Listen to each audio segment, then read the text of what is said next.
the TD's Brew and Barbecue Game Day dip. I'm gonna make the dipping sauce for our wings.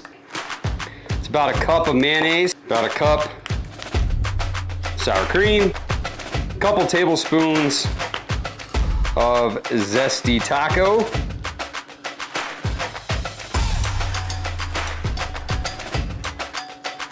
and some chives. We're just gonna give this a good mix.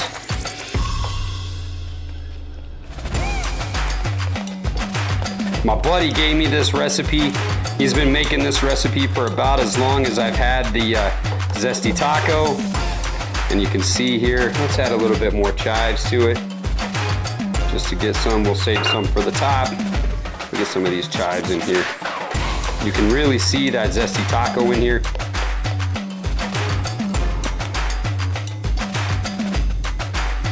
And then I'm just gonna hit it with the last few chives.